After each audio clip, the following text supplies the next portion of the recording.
এরেন নগরে পয়না বাড়ি আর মানুষ সাহায্য পর্যন্ত জেলত মাঝে রয়েছে জেলখানার মাঝে পৌঁছে ওয়াইচা তিরেচা তারার পর্যন্ত পাত নাবার পানি নাবার আজে 15 বছর চলে জুলুমত বানার শান্তি না পাইয়াছো।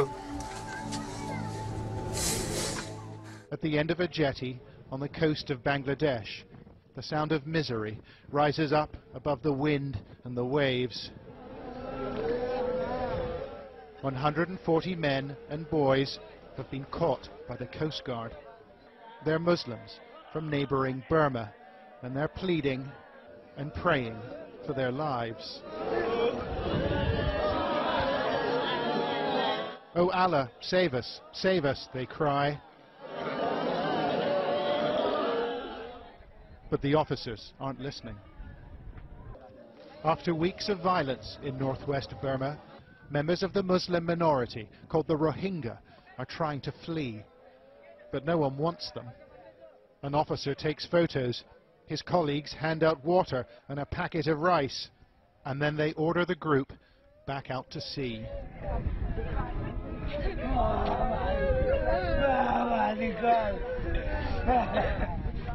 Their boats are leaking and they're badly overloaded. But it's not the voyage these men fear most. It's returning to Burma. "They'll kill me," says this man. An officer from the Coast Guard replies, "Allah will save you. Now go back." In Burma's Rakhine state, the fires have been burning for weeks. Homes have been razed and lives taken by hate-filled mobs.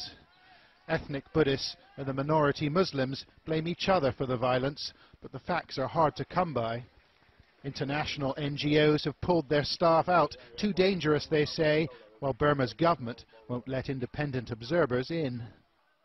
Right now, the situation we're looking at right now on the ground is it's very, very difficult to get an accurate picture of what's actually going on. Information is scarce, but our camera team found people willing to talk.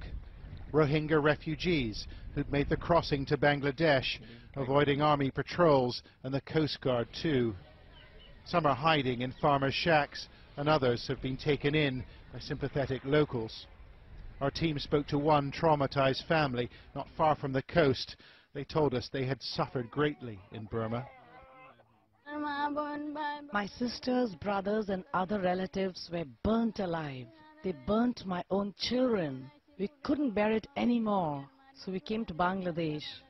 The Coast Guard turned us back 3 times, and we floated at sea for 4 days and 4 nights, and then we managed to sneak in.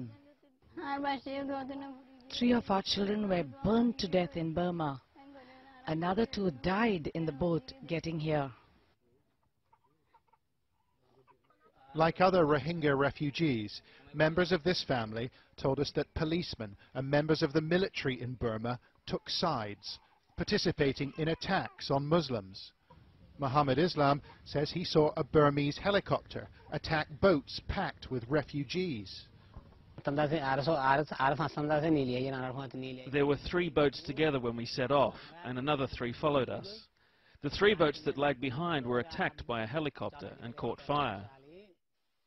He thinks almost 50 people were killed, although Burma has denied the allegation. The helicopter was circling in the sky.